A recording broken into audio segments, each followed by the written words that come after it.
बिस्मिल्लाहिर्रहमानिर्रहीम। अल्लाहुम्मा अफ्तह अलैना हिकमतक व अंशुर अलैना रहमतक या ज़ल जलाल वल इकराम। अल्लाहुम्मा सल्लि अला मुहम्मदिन व अला आलि मुहम्मदिन कमा सल्लैता अला इब्राहीम व अला आलि इब्राहीम इन्नका हमीदुम मजीद। अल्लाहुम्मा बारिक अला मुहम्मदिन व अला आलि मुहम्मदिन कमा बारकता अला इब्राहीम व अला आलि इब्राहीम इन्नका हमीदुम मजीद।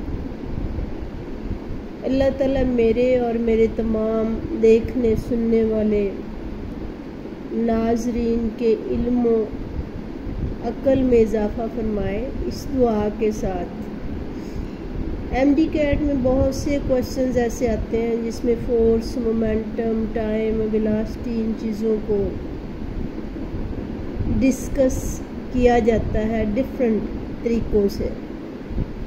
अभी अगर देखें, the average force necessary to stop a hammer with 25 newton second momentum is 0.05 in 0.05 second. आपने F = del P over T लेना है। अगर आपने रकम ओवर में लेनी हो तो उसके पॉइंट के बाद जितने हिस्से होंगे वो ऊपर वाली रकम के साथ उतनी ज़ीरो आ जाएंगे।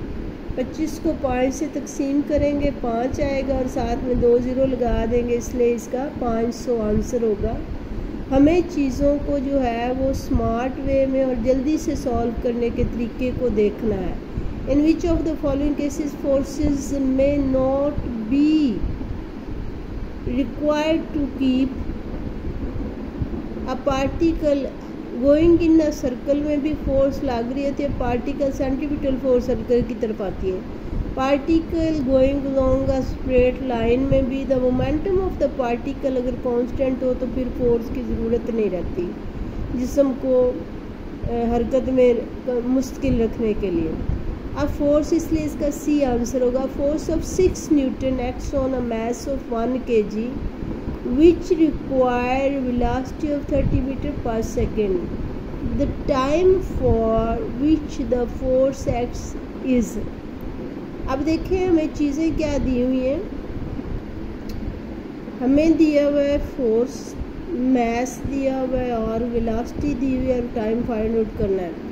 हमें पता है कि F = mv/t momentum over time. F = mv/t। आपको t फाइंड आउट करना है, इसे इधर ले जाएंगे, F इधर आ जाएगा। तो m 1 था, m को v30 से मल्टीप्लाई किया तो हमारे पास 30 रहेगा और इसको फिर फोर्स जो न्यूटन है 6 उससे डिवाइड करेंगे तो हमारे पास 5 सेकेंड जो है ये आंसर आ जाएगा। नेक्स्ट है force of 100 dynes acts on a mass of 5 grams per 10 seconds. The velocity produced is। Force of 100 dynes दी हुई है हमें और मास दिया हुआ है ग्राम में 5 ग्राम और टाइम है 10 सेकेंड। तो वेलोसिटी फाइंड आउट करनी है।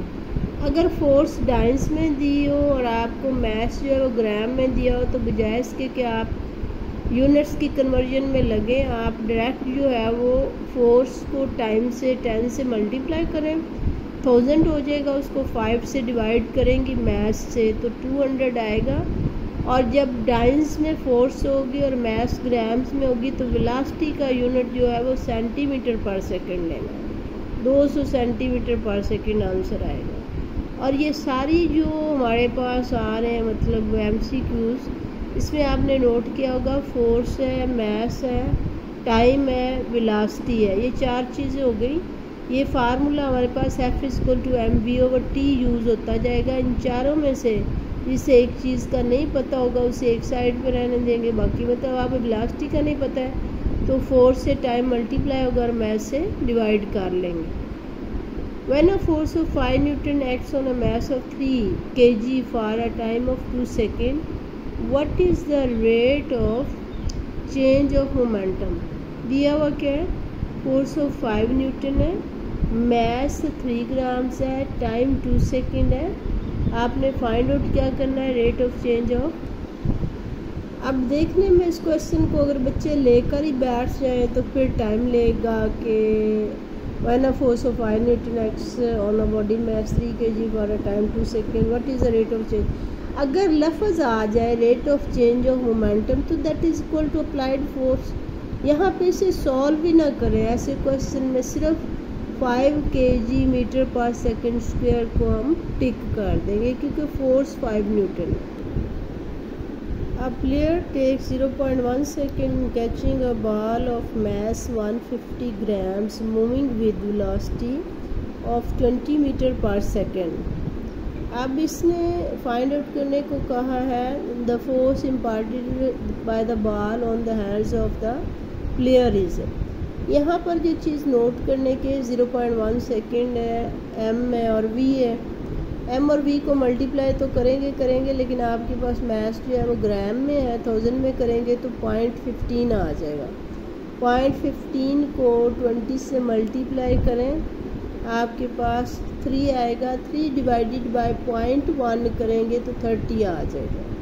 जब डिवाइड करते हैं पॉइंट वाली रकम से तो जितना इशारिये के बाद होते हैं इनसे उतनी ऊपर रकम आ जाती है, इसलिए हमारे पास 30 न्यूटन जो है वो आंसर आ जाए। नेक्स्ट में देखें, a ball of mass 2 kg traveling at 8 metre per second strikes a ball of mass 4 kg traveling at 2 metre per second. अब ये ट्रैवल कर रहे थे, कोलाइड किए, स्टिक टुगेदर है, लेकिन हम पहले इनका मोमेंटम लेंगे तो 2 और 8 को मल्टीप्लाई करेंगे 16 आएगा और 4 और 2 को मल्टीप्लाई करेंगे तो 24 आएगा। मोमेंटम बिफोर कोलिजन हमारे पास 24 हो गया। अब आ गया both balls are moving along the same straight line as shown. तो फाइंड आउट हमने क्या करना है, ball of mass 2 kg travelling at 8 metre per second strikes a ball of mass 4 kg travelling at 2 metre per second square. Both balls after collision both balls moved at same velocity v. What is the magnitude of the velocity? अब हमारे पास जो है velocity की magnitude जो है वो क्या होगी। दोनों मैसेज जो है दो ऐसी कंडीशन में क्या करते होते हैं, दोनों मैसेज को प्लस करें, 2 × 4 कितना हो जाएगा 6। और पहले वाला आपका जो मोमेंटम था उसमें आपने 24 था तो 24 डिवाइडेड बाय 6 हम कर देंगे, that will be v dash will be 24 divided by 6 that is 4 metre per second आपका आंसर आ जाए। नेक्स्ट आपके पास है 2 similar spheres each of mass m and travelling with speed v are moving towards each other. ये एक दूसरे की तरफ जा रही हैं। आफ्टर कोलिजन जो है the spheres have a head on collision. What is the which statement is correct. अब इनकी काइनेटिक एनर्जी जो है ना आफ्टर कोलिजन वो प्लस हो जाएगी। फर्स्ट वन की भी 1/2 mv² होगी, इसकी भी 1/2 mv² होगी, तो हाफ को हाफ में प्लस करेंगे फुल 1 mv² हो जाएगा। इसलिए the spheres stick together on impact. The total kinetic energy after impact is mv². That is the true answer. The total kinetic energy before impact is 0. That was not वो travel कर रही थी इसलिए wrong है।